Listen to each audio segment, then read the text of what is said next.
Once upon a time, just a few seasons back, when the Oakland Raiders selected Josh Jacobs with one of their first-round picks in the 2019 NFL Draft, I expected him to be that guy, that three-down workhorse running back that would lead the fantasy football running back market and be the player we were all looking to secure at the top of our draft boards year in and year out.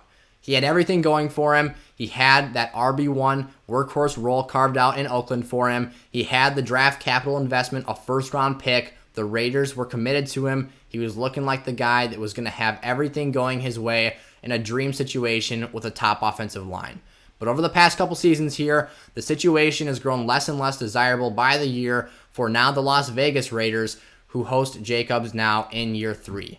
Josh Jacobs this year is a player I'm fading off my draft board, and today we'll be diving into the reasons I think that the risk-reward ratio is outweighed by the current value that he has and the ADP that he's being selected with in mock draft boards here in the 2021 offseason. So head down and give this video a like. If you're new around here, subscribe to the channel and turn the bell on so you're notified whenever I come out with a new piece of content or go live for an interactive video with you all. So without further ado, let's hit the intro and get into Josh Jacobs' 2021 Fantasy Outlook.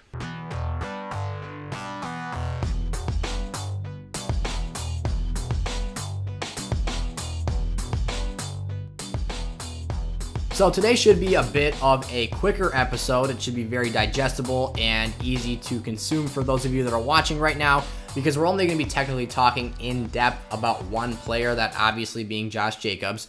And we will be touching on a handful of Las Vegas Raiders that I think add to the risk and the concern I already had for Jacobs' fantasy value in 2021.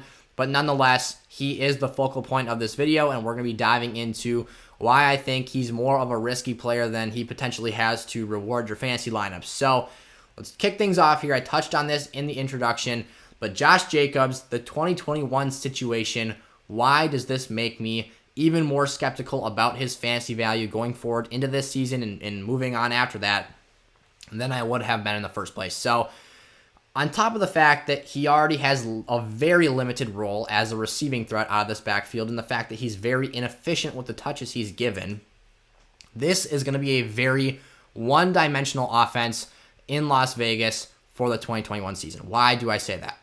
The Raiders' top wide receiver option last season, Nelson Agholor, gone. This is the player that had the best opportunity and had the best productivity stretching the field for Las Vegas in the 2020 season and opening up the box for Josh Jacobs to find what little wiggle room he could find last season. Nelson Agholor by no means is a dominant X wide receiver. He's not a number one option, but he's a Patriot now. He's not even in the picture anymore. What does that leave the Raiders with for this season? So their wide receiver one currently on the depth chart is Henry Ruggs III, obviously a first-round pick for the Raiders in 2020, and a player who I think from a raw talent perspective has a lot going for him. But what we didn't see from him last season was the ability to actually run clean routes, get open and separate on a consistent basis, and he did hit some home run balls, but virtually all of his production last year came from deep shots. It came from mossing defenders who he literally didn't even separate himself from, as I touched on. Like, he was catching balls deep down the field, but it wasn't like he was separating by 2, 3, even 4 yards. He was literally just jumping up over players and catching the ball. And so his production value is really limited here. This is an offense that I think would much rather throw short and underneath routes. And while they want to hit that deep play action ball after the running game set up by Josh Jacobs, they're not going to have the opportunity to do that because they don't have a pure wide receiver with a really complete game. The closest thing they have to that is their free agent acquisition, John Brown, who is the wide receiver 2 on the depth chart right now, and I think will actually be the most fancy productive wideout on this roster this season.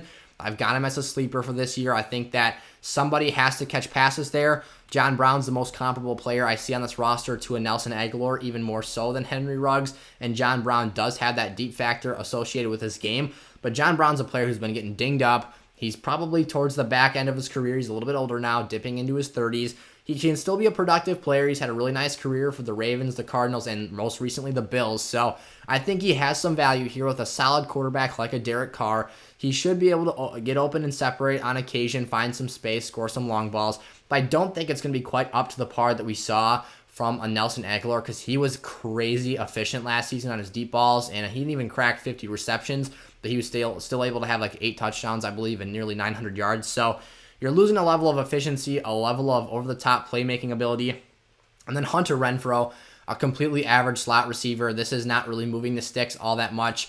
I mean, that is his primary job, is to sit down in the zone, find the hole, and move the chains. But this isn't a player that we're going to see get 12 catches a game. Like, Hunter Renfrow's a nice slot piece, but he's not something that's going to cause defenses to back up and to lighten up their box any bit. The only really significant threat that this offense is returning from the 2020 season is Darren Waller. And obviously, Darren Waller, being a tight end, is lining up at the end of the line of scrimmage. Is he going to split out wide for some plays? Yes. Is he going to run a fade down the sideline occasionally? Of course he will. But a tight end's main starting position is on the line of scrimmage, and that's going to put defenders in the box nonetheless. And whether they're playing Darren Waller as a receiving threat or if they're lining up to shed blocks and get in that run game, they're going to be congested and tight down there unless they split him out literally every play. So Darren Waller's a great pass catcher. My tight end too for this season. I think that they're going to have to force the ball to somebody. This team has to throw in some facet, some way, shape, or form. They're going to have to put the ball out in space. Waller's going to be a target magnet next season, and for how productive he can be with the looks he gets, he's a player I'm really in on in fantasy this season. I've got him ranked above a George Kittle even, so there are major concerns for me. I think that this is going to be a team that sees a lot of loaded box sets next year. And for a player like Josh Jacobs, who's not even a one-touch score threat, he runs one of the slowest 40-yard dashes of any starting running back in the National Football League outside of James Robinson. We're not really looking at all that much upside right here. Josh Jacobs is going to become incredibly touchdown dependent this season because, like I said, the guy doesn't catch passes either. So the next main factor I have, and one quick additional note to toss on top of that, this is a 56% pass, 44% running team. That is extremely, extremely balanced. There's a lot of teams that have crept closer to high 60s and even a couple dipping into the 70% pass marker, while the Raiders are still very strongly in that 40% marker, which means, you're creeping towards being a 50-50 offense. There's only a couple of offenses that actually ran the ball more than they passed, the Browns being one of those teams. But nonetheless, the Raiders are dangerously close to having to be in that territory, and for a team that isn't very dynamic offensively and isn't very explosive, I don't think they're going to be in a lot of games this year. And when you look at their defense, it's a pretty porous group. They're going to have some points hung on their heads, and they're not going to be able to run the ball and maintain those leads and be front runners late in games. So a lot of stuff very concerning for me about Josh Jacobs and his overall situation outside of his playing style. So on top of that, let's add in the Kenyan Drake factor. This is the major concern that I have with Josh Jacobs for this season, is that we've got ourselves a vulture on our hands here. Kenyan Drake is a goal line snob for the Cardinals last season. Maybe part of this was the fact that Chase Edmonds was such a small back, and as the number 2 option to a Kenyan Drake, maybe they don't want to put a smaller guy on the line of scrimmage trying to get those goal line touchdowns. But nonetheless, Kenyan Drake had a whopping 20-plus goal line carries last year, which is an absurd marker to be at. This is a player who, he's not all that great in his own right. And if you were around here for the channel last season, I absolutely smashed on Kenyan Drake last year. I was a big-time hater of him and Josh Jacobs. I put him in my sell high lists almost every single week for my fantasy trade stock videos because I was just over these two and the lack of efficiency they were giving me on a week-to-week basis. So if I had these guys on any teams, I was selling, getting them out of there. Wasn't a fan whatsoever of being an owner of a Cardinals running back or a Raiders running back last season. So anyways, he's not going to see this amount of volume next season, but 239 attempts for the Cardinals last year. That's a very significant amount of touches, and this is a player who has starting level experience in multiple locations as a veteran running back who has some level of proven productivity in his career. So 955 yards. We're not looking at anything crazy. Not an explosive back, 3.99 yards per carry. That's below average at best. You want to be above that 4 yards marker, creeping closer to 5. That's where you find those explosive backs that give you that league-winning fantasy upside. That wasn't Kenyan Drake last season, but nonetheless, a workhorse running back nonetheless, and giving you nearly 1,000 yards as a pure rusher during the 2020 season, and he missed a couple games in there as well. So give Kenyan Drake some grace here, I suppose. He's not going to be seeing these numbers again because you'll see how many touches Josh Jacobs had last season, but they don't have 500 touches to give to running backs next year. So maybe we see Kenyan Drake creep down to 175 to 150 touches a game, which I think is something very realistic when you talk about a running back reserve in Green Bay, Jamal Williams last year, who saw 150 touches. So it's very, very in the picture here that we see Kenyan Drake come in and snatch and vulture away a lot of goal line carries, see him get a lot of opportunities on first, second, and even third downs, because if you bring in a passing back, I promise you it's not going to be Josh Jacobs for this team. And regardless, John Gruden doesn't like throwing to his running backs anyways. So a lot of limited upside here, a lot of huge red flags for the Raiders backfield. Now into Josh Jacobs. So, and then one quick note on Kenyan Drake before I move on. 25 receptions, only 137 receiving yards. That is still above what Josh Jacobs is giving us from at least it's on an equal playing field with what he does as a receiving threat as well. So you're going to see Drake dive in, vulture away touches, vulture away very, very meaningful goal line carries. That's going to limit his upside significantly. And honestly, for Josh Jacobs, who we think of as a floor play in standard leagues, that's taken away that floor completely, because when he's not getting freebies on the goal line, big time red flag. Big time lackluster performances are in the way for Josh Jacobs here. You talk about a player who had 3 touchdowns in his opening game 1 last year. He only had 9 touchdowns after that moving forward. So into Josh Jacobs' 2020 stat line, 273 rushing attempts, 1,065 yards. Sounds nice, right? If you're a player that's getting almost 300 touches just on the ground, you got to be giving me more than barely 1,000 rushing yards, especially if you're not giving me good yardage in the scrimmage yards category, because your receiving numbers are quite garbage as well. So 12 touchdowns. I said subtract those 3 that he got in the first game, 9 TDs throughout the rest of the 14-game schedule. That's average at best, and for a player who we're really hoping puts up that stat line for us to give him his floor, with the addition of a Kenyan Drake who's going to take some of those goal line carries, I don't like this situation at all. Last year, he didn't really have anyone significant stealing touchdowns from him. Devontae Booker did a couple times, but Jalen Richard isn't going to have that role. This is a Kenyan Drake problem. He's taking away not only the ceiling, but the floor as well from Josh Jacobs. A lot of stuff I don't like here. And then my least favorite thing of all, back to that really slow 40-yard dash, back to the fact that he's not an explosive player on the open field. He is atrociously inefficient with his touches. 3.901 yards per touch. That is not good. We're talking about guys like J.K. Dobbins who are around like 6 yards per touch.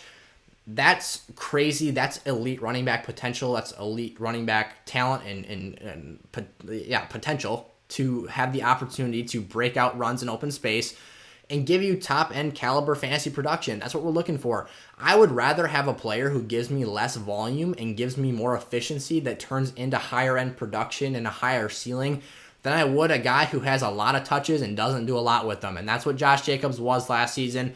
Again, I'm going to nail this in the coffin, and you're going to hear me say this probably 5 more times this video, but the goal line carries, that's what gave him his value last year. It was the touchdowns. The volume was nice. It kept him barely afloat in fantasy, but without the elite number of goal line carries he got last season and the red zone workload that he gets, we're looking at a player who might be scraping the bottom of the RB2 barrel and fall into RB3 territory because he just doesn't have enough dynamic ability in what he is given from his workload. I think he can catch the ball. I think he can be used as a screen receiver, and I actually like him as a player. But for terms of fantasy football purposes only, I don't want him on my roster. The price is too high. We're talking about a high 3rd round pick. There's other players you can get at that same ADP that give you better upside, in my opinion, a similar, if not better floor, and just an overall better range of fantasy outcomes. We're talking about guys like Chris Carson, plays in a very, very good Seahawks offense. That's a team. They're going to win 12, 13 games, and that's not a guarantee, but let's say they win 10. You're still giving me 4th quarter production, front-running leads. Chris Carson's a touchdown guy, too. He gets a lot of work in the red zone, and they use him as a receiving threat, too. Russell Wilson throws him deep balls out of the backfield on wheel routes and whatnot. He caught, 2 touchdown passes against the Cowboys last year, so this is a player that we're talking about has immensely higher upside than a Josh Jacobs. Might not even see, this season especially, he probably will see more volume than Jacobs does, maybe not in the past. Move on to a guy like a David Montgomery playing for the Bears offense. They're on the uptick right now. Something I haven't even mentioned yet is the offensive line for the Raiders, that they literally had to wipe the slate entirely clean last year. The only guy they brought back was Colton Miller, and then you go out here and you draft Alex Leatherwood out of Alabama, who, yeah, okay, you can talk about Alabama tackle, Alabama running back, whatever. That doesn't matter to me. They reached on him. It was a pick where almost every draft analyst turned their head and said, what were you doing? Granted, he is a player who's known for his run blocking ability, but still, it's an adjustment. You're talking about a middle first-round pick tackle. He's got talent. He's got upside, but he might not be a player that comes in day one and translates into instant production in the run game. So he's got his work cut out for him as a player who the last few seasons has been looking at a top 5 graded offensive line every year that he's come into the league, at least at the start of the preseason. That's when they talk about that stuff. The situation has deteriorated every single year that Josh Jacobs has been a Raider. And then again, 2 more guys, they might be fringy, but Myles Gaskin gets a lot of work in the receiving game. He has a lot of miles on his legs, but you're talking about a guy who has a backfield relatively to himself. He's another player that's going to see some goal line carries snatched and vultured away from him from a Malcolm Brown, but still, I like him enough because of what he does. He can split out wide, be used as a receiving option, and he's at least elusive and explosive in the open space that Josh Jacobs can't say about himself. And then a Kareem Hunt. And yes, he plays second fiddle to a Nick Chubb, but what does Kareem Hunt do at an elite level? He catches the football. If Nick Chubb goes down, you're looking at a top 5 running back, a player that produces really, really great numbers. If you remember the stretch of games where where Chubb went down last season, Hunt was a very, very good lineup play in all weeks when he was out. So a lot of things to not like about Josh Jacobs, a lot of other things to like about players going at the same spot on the draft board as him. Stay away, fade him off your boards. You can find a better option even at a different position in your leagues this season. All right, I'm sorry, Josh. I had to do it. He used to be one of my fantasy boys, one of my favorite players, and I still like him as an individual player. But as a fantasy player, I'm now out on the Josh Jacobs fan wagon here. There's just too many things that I think can't be ignored and can't be overlooked, and I apologize for maybe tearing him apart and over again in some facets of his value as a fantasy player, but I just see this as a situation where if we draft Josh Jacobs too high in leagues this year, we're going to get burned, especially in those PPR formats where he's not giving us upside as a receiver. So a lot of things to take into consideration here, but I hope you're able to walk away from this video feeling a little bit better about having one less name to consider on your draft board at the top in the middle of the 3rd round. So thank you so much for tuning into today's video. If you'd like to see more videos like this about individual players breaking down fantasy situations, head down and let me know in the comment section below. You can also check out sizzlefantasy.com where I'm putting together my 2021 redraft rankings and working on an individual player profile for every single one of my top 250 players. So go check that out. Pre-order yourself access to that when it goes live. We're working on that every day here, trying to get stuff done. So thank you so much for tuning into today's video once again. Like this video, and I'll see you later. Peace out.